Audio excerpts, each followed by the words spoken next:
is good? Team, do what we do.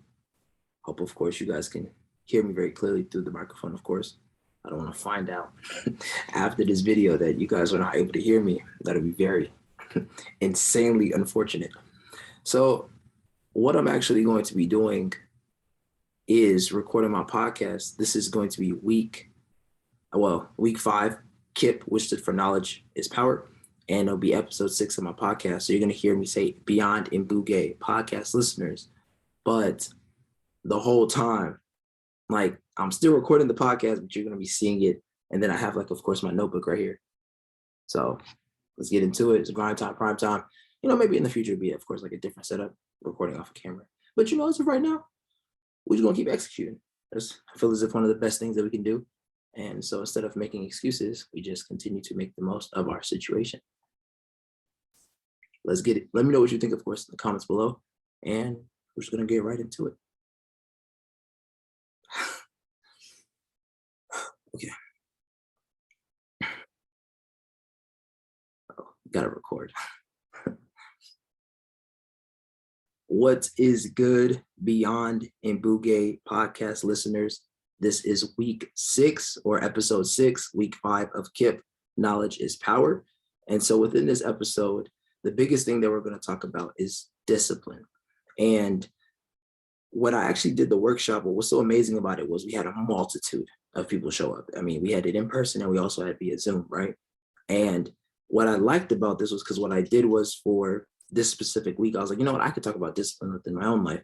But what I'm going to do is look up discipline from a outer perspective. And so I found a website via Forbes and I was like, you know what? I think this would be very impactful, very powerful.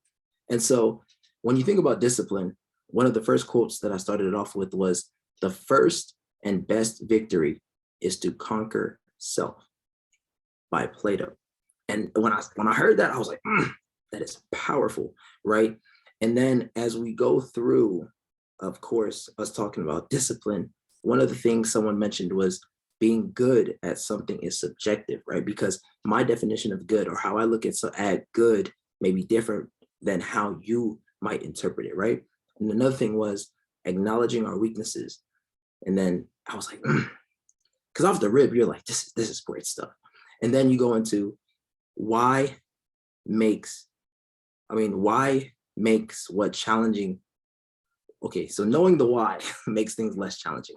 I think that's what we're looking to interpret, because I'm looking at this and I'm like, what's going on here? But I'm going to get right into the 9 powerful ways to cultivate extreme self-discipline. And that was via Forbes. Please let me know what it is, how I can continue to be even more valuable. And let's get into it. So number 1 was knowing your strengths and weaknesses, self-awareness. And the reason why I love this so much is because one of the interviews that I did in Camp Bearing when I was overseas in Kuwait was I was interviewing a lieutenant colonel. And what she mentioned to me was, when she takes a new command, which means she's taking on, say, a new team, she tells them, these are my strengths, these are my weaknesses. And the reason why she does that is so that then, from the jump, she's already then given her intent to say that, you know what, these are the things that I'm not good in. So then the team caveats off of that and says, hey, we can then help you, so that then you're not just doing this, single-handedly, right? And when I wrote that down, I was like, know your strengths and weaknesses. The reason why this is also so powerful is because then you can also say, always double down on your strengths, because it is what you're good at. But you also, in my opinion, want to correct your weaknesses, so that then, someone cannot then have one up on you because you never worked on the things that you knew you're maybe lacking in at one point in time, So that was the first one, was know your strengths and weaknesses, right? The second one was remove temptations out of sight, out of mind. Because in the sense of staying disciplined, there will always, of course, be temptation. There will, of course, be distraction. There will, of course, be things that, we're like, you know what, this is maybe not bettering me, or this is something that I should maybe look into. But hey, some people like to leave it there. Sometimes for some people, right, it might be food.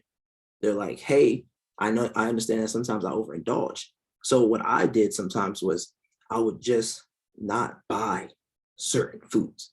Because if I know that I'm like, hey, I'm loving this food tastes so good, I'm doing myself a disservice. So that was the second one, was Remove temptations, out of sight, out of mind. And something that, of course, if you have any questions, please feel free to comment below, message me directly, find my social media. I'd be more than happy to help in any way possible. The next one was set clear goals and have an execution plan. It's essential for us to understand what it is that we're actually striving for, so that then we're not, of course, once again, getting distracted by things that are not serving us. And something that we even, of course, can learn from Tony Robbins is that he talks about clarity equals power. And I was like, when I heard that, I said, I like that. I like that. Fourth one is practice daily diligence. So through the things that you're, of course, going to go through within life, there will be times where you'll be tested. We're not even talking about temptation at this point. You just will be tested based upon the obstacles, adversity that we're bound to go through. But when you're talking about practice daily diligence, for me, it's as simple as I'm going to work out every single day. I'm going to work out every single day so that then I'm not giving myself a period of where I'm getting comfortable, where because I know that life is ever changing, I want to put myself in the best position to continue winning no matter what the circumstances are. So that's number 4, is practice daily diligence. And remember, the title of this article is 9 Powerful Ways to Cultivate Extreme Self-Discipline. Number 5 is create new habits and rituals. Something that I've noticed that when I talk about to, could be even customers, clients, just people that I'm friends with, is that people like to say old habits die hard. But is that you just saying, oh yeah, I've been doing this for so long, so I just keep doing it? Or is that you just maybe saying, giving yourself an excuse to keep on doing the things that are not helping you in any shape or form? But then, of course, right, what we want to change. But then you ask yourself, why am I not changing? Or what is then holding me back? Because I believe questions are very powerful. So if you ask yourself, what do I need to do to then go to another level, or then to put myself in the best position to win, something needs to change. So when we talk about creating new habits and rituals, understand that you're looking to then go to a different place, because, right, everything that you've done up until this point has got you to where you're currently at. So if you want your circumstances to change, you then must change as well. So that's number 5, is create new habits and rituals. Number 6, change your perception about willpower. Think about it. It's unlimited. There is no cap to how much willpower you and I truly have. So why at any given point in time should I limit myself? Why should I underestimate what it is that I'm capable of? Willpower helps us surpass self-made limits. Let me say that again.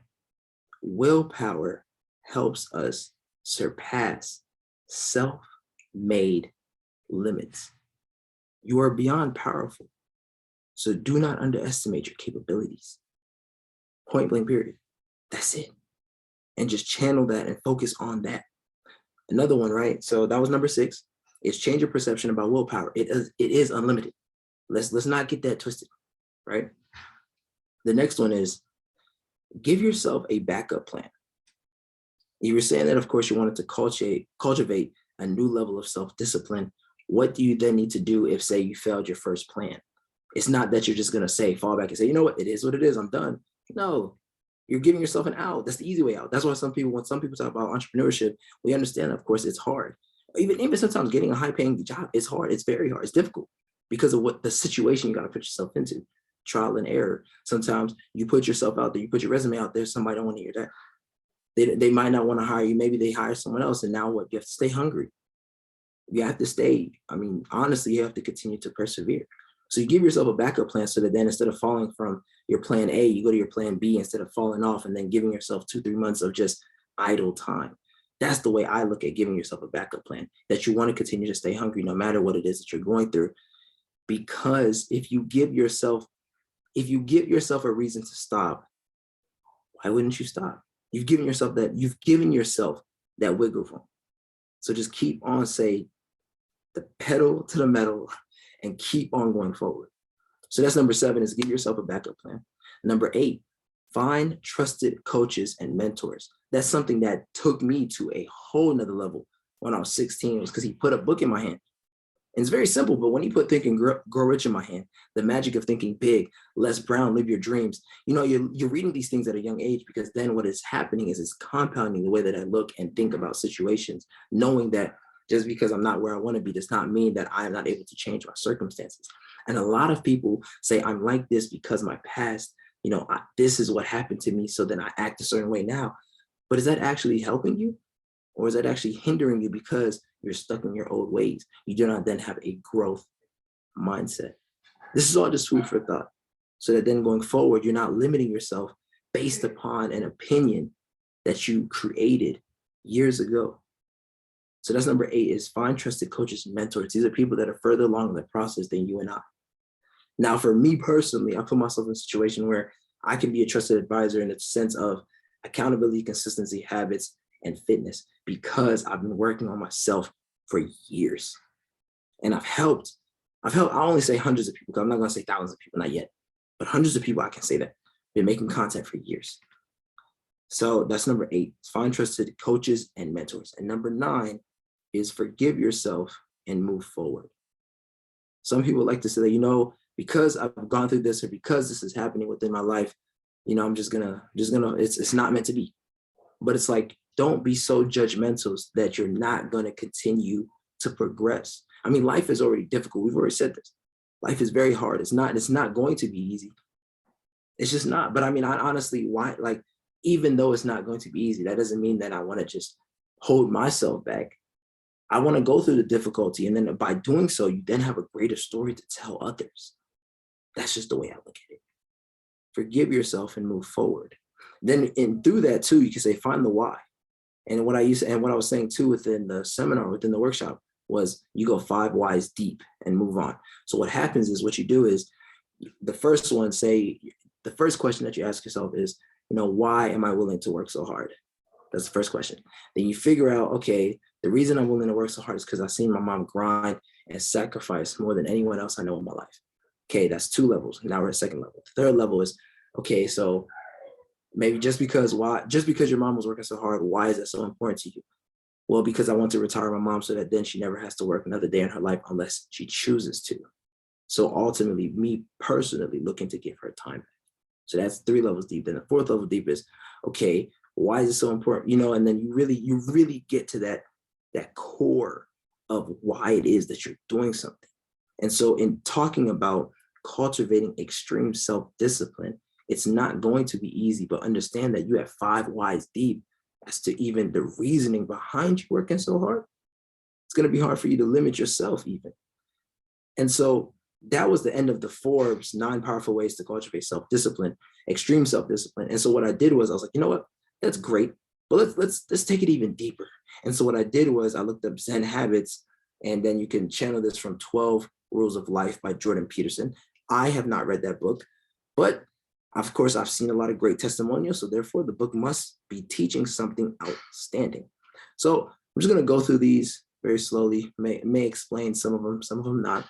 So one of them is small actions, which we all know can then compound to even bigger actions. Love it. Discomfort training, meaning, of course, doing your due diligence, making sure that you're not staying comfortable. Because the second that you allow yourself to stay comfortable, whatever happens next, it is what it is, because you allowed yourself to be stagnant as well. 3rd one is be mindful of those impulsive urges and set time aside to continue growing. I love stuff like that, because you know how you've ever seen someone make an impulsive purchase and they say, why did I buy that? I mean, I'm like this, I purchased a ski mask. I don't even know why I purchased a ski mask. I'm like, why did I do that? You know what I'm saying? So it's just continuing to assess these things and understanding that, why then be judgmental about it when you can say learn from it, so that then you're not doing these same things again. So that was 3. 4th one is interval training, which of course can be vigorous training at certain periods of time, of course. Then the next one is a focus on others, dig into deeper motivation around others' benefits. And I was like, damn, that's nice. I was like, damn, that's good, because think about it, right? You're saying, let me see how I can benefit others. And you're then allowing yourself to channel motivation from a deeper level coming from someone else. So it's like, for example, certain leaders, me personally, I think it's very motivating that if I'm leading someone else and then they can talk about me in a good way because of what I have done for them, that's a feeling that I believe no one can then take away from me, like just me personally. And then on top of that too, imagine you're leading someone and then that person just has nothing but good things to say about you. That's that's an amazing feeling, man. Me, that's just what I think about. Another one is victories and success and failures, right? You don't like something I've had to learn is that I'm not only going to look at my successes as something that I'm like, you know what, I've made it this far. This is great. Hua, we're doing great. But also looking at the failures and saying, how can I continue improving because I'm not where I want to be yet? And these are things that we are, of course, in control of.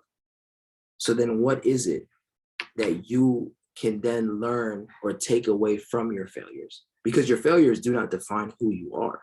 Your failures maybe just give you room to grow because now you know where you stand. So then you want to understand that victories and success and failures, because you're going to win at one point in time. You've won. It's not like you're going to win every single time. I mean, sometimes what fun would that be if you never took an L? But then instead of saying, oh, I took a loss, just say, look, I learned a lesson and move forward. So that was, of course, week 5 of K.I.P, Knowledge is Power, but this is episode 6 for the Beyond Mbouge podcast. And there's still a little bit more, so bear with me.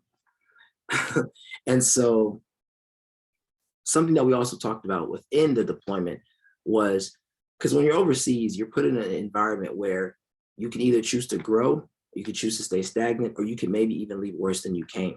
Because sometimes, because the thing is with the Army, right, is that they're going to feed you. They are going to feed you. And so what happens is you can then eat more than necessary, because if you go back up there and ask for another plate, they can give you another plate. And then on top of that, you can have ice cream and cookies almost every single day if you want to.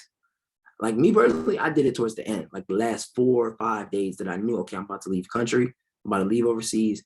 So yes, I went ham. I went ham on those cookies. I did. I'm not gonna lie. But I knew that, of course, I still had to exercise and I still had to stay physically fit, right? So it wasn't like I was just getting comfortable or getting complacent. So I said all that to give you a little bit of context to how you can look at a deployment or a certain situation that you're not maybe used to, right? This one said, or one of the lieutenants that we were talking about was, this deployment is kind of like an incubator, meaning that yes, you may be overseas, and yes, the internet was not the best, so we're just really out there. But what you're able to do is say, you know what, let me plan and execute. So let me plan just because I'm in this environment, but that does not mean that I'm allowed this environment to dictate how I move forward. I'm creating a new standard for myself. So that's why you can look at a deployment or certain situations, say it's an incubator to build you up to the person that you need to be, or the person that you need to become to go to where you want to go. And one of the lieutenants said, planning for the future, like when we get back. So hence an incubator, right?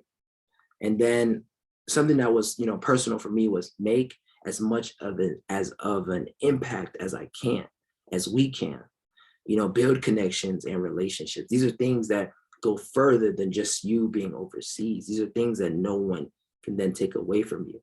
And then another question that I wanted to pose to everyone, right, was, how much time do you really use to work? Because that was something I had to address within my own life myself. Is how much time do you really use to work? Because a lot of people say that I'm working so hard. And it's like, we can definitely work harder. And a diagram that I wrote that, of course, you're not going to be able to see through the podcast, is that all these ideas, right? We have all these ideas. We have all these things that we want to do. I believe that only a few of them are actually maybe truly important. Because the thing is, like, you can look to do all these ideas, but then it's also like, which ones do you then prioritize? Because it's going to be a point in time maybe that you're not able to give 10 different ideas the same amount of time if you expect them to either grow or become the vision that you see for yourself. And so this is all just food for thought. And I'm truly grateful for the opportunity to be able, to even be able to do this, right? And going forward, I promise you, this is only the beginning. And if there's anything that I can do for you, please feel free to let me know.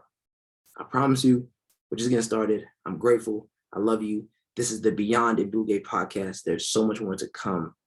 Let's get it. All right, so the audio version is recorded for the podcast.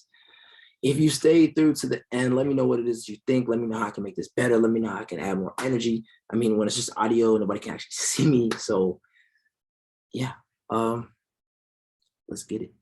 I didn't want to be like this close because it just feels overbearing. So I wanted to be kind of like back here. So you can hear me. It's still clear, but it's not like I'm in your grill, yelling in your ear, you know? So thank you for staying this long. My name is Randy Mbouge. You can follow on Instagram, Snapchat at Original Randy. Facebook is Randy Mbouge. Let's get it. Love y'all. Stay tuned.